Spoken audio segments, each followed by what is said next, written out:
Hello, everyone, and welcome to the Entertaining Pudding YouTube channel. Today's episode, we're going to be taking a look at the McFarlane Toys DC Multiverse Eradicator from the Return of Superman storyline. Storyline was in DC Comics in, I think it was 1993, part of the Death of Superman complete story arc when Superman was killed by Doomsday.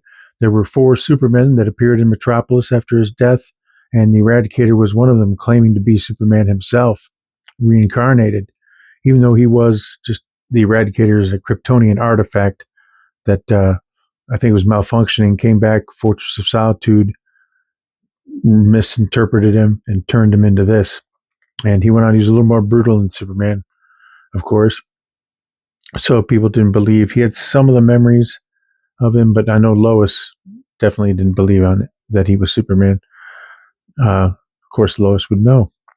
But let's take a look at the box. Here we go, the front, the usual McFarlane DC Multiverse. A little different is he's a little bit posed in there. You usually don't see that unless it's like the Flash or somebody like that. And he's got his leg up there. On this side, we just got the window. It says Eradicator. On this side, we've got Eradicator, Return of Superman. And on the back, we've got some really cool artwork here. I don't know. It looks like Dan Jurgens, or is it Jurgens? I'm not really sure. But let me move it a little closer here. We'll do a little pan. You can steady him up there. Oh, there's my fingers. Yeah, I don't know. That looks like his artwork. I don't see a signature at the bottom, but as you can see, I always like the way the cape was attached to the S like that. They did that later, I think, in Injustice, but he's had energy bolts, but just really cool artwork. I don't see any. I wish they'd give some credit for the box work, because that really looks like Dan Jurgens or Jurgens. Like I said, I'm not really sure. So that'll do it for the box. And of course, the next step is to get inside and get him out. Okay, here's the Eradicator out of the box with his accessories and looking pretty impressive there. Let's take a look. He only comes with a couple hands here. We'll take a look. Comes with this grasping hand. You can see. It says right hand grasping. It's hard to kind of see because it's black. There we go. Here's one with the finger sticking out for his left. You can see he's got the finger sticking up. Pretty cool. That's it for his hands. He comes with a card with the artwork from the back of the box. Let's see if we can get the focus, get out of the Eradicator there. There's artwork with his energy blast hands there. And on the back, we have real name not applicable. A Kryptonian AI, the Eradicator eliminated contaminating alien influences. On Earth, it built the Fortress of Solitude before trying to convert the planet into New Krypton. It took Superman's form after Doomsday killed him, and on his resurrection, melded with Star Lab scientist David Connor. So he thought he was Superman in a way. He was very confused, but he was also very violent. And he was taken care of. I don't know what his story was afterwards, but in the Return of Superman, he was taken care of. So that's it for his accessories. Now let's take a look at his sculpt and paint apps.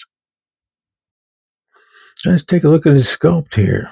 As you can see, the face is very impressive. I like it a lot. It's got the nice visor. There's a little gap there, but I don't know how you can, what can you do? The ear looks good. Check the other side here. Same thing, there's that gap with the glasses. Be hard to paint in between there. But he's got the goggles, spit curl, looks great.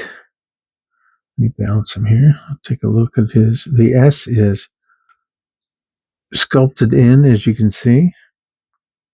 And I love the way the cape comes around and attaches. That's the first time you saw it, where it attaches to the S. I know in Supergirl, Tyler Hoechlin, I think is how you say his name. His Superman originally had the cape coming around like that to the S, and I didn't like it, even though it did remind me of the Eradicator. That's probably why I didn't like it. So you can see the paint apps here too. With the sculpt is your basic body sculpt. I mean, muscles and, But the the paint apps here. Look at how tight the lines are between the black and the blue there. It's very, very crisp all the way down. There's a little bit on the left leg or the right leg there. But other than that, look all the way down. The bifurcation or trifurcation, I guess it would be with the 3. Pretty neat. Let's take a look at the backside here. I noticed on this cape here, he's got some wash on his cape.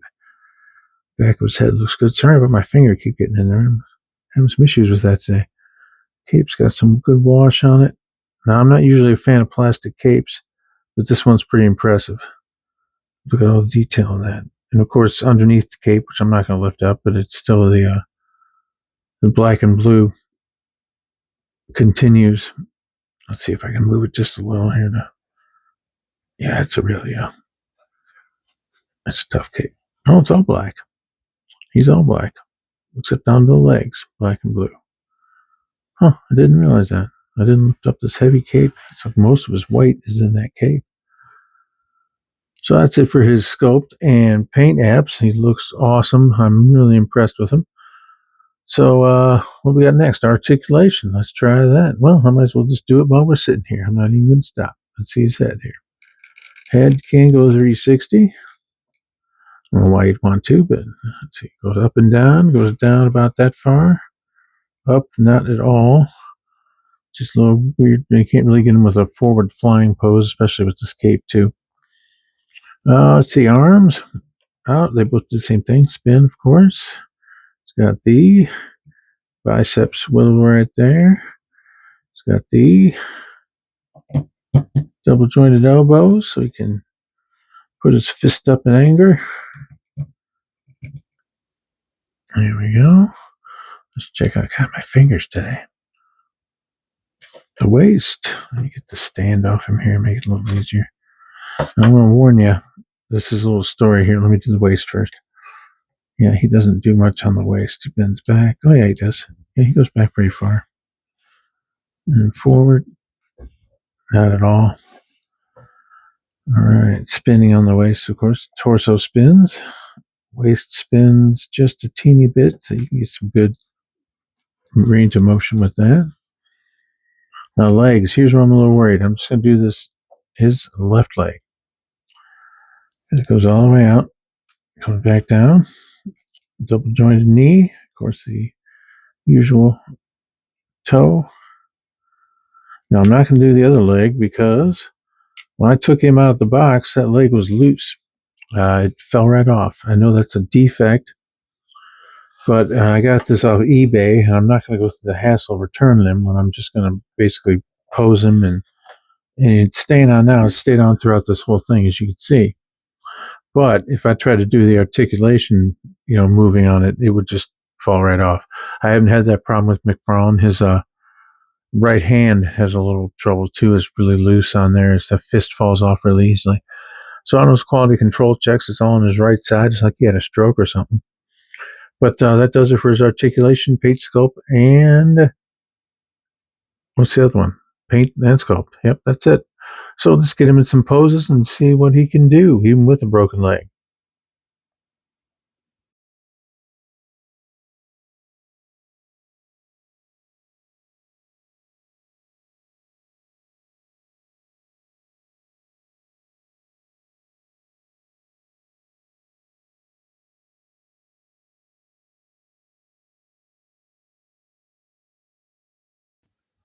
So that's going to do it for this episode. Hope you folks enjoyed it. I appreciate you all watching. And I'd just like to say, everybody who's watched this far, appreciate you watching overall. Me stumbling over my words, dropping figures, getting my finger in front of the camera.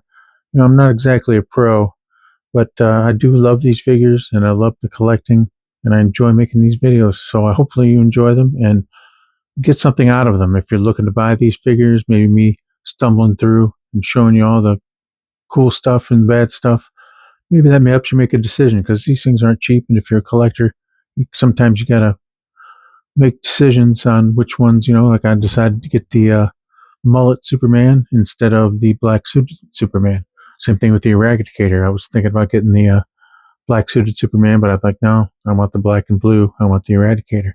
and I only had room and money for one, so I picked this one. So if that helps you make those decisions, that's what I'm here for. I'm not here to make any money. I'm not here to change the world. Just look at my figures and have other people enjoy my hobby too.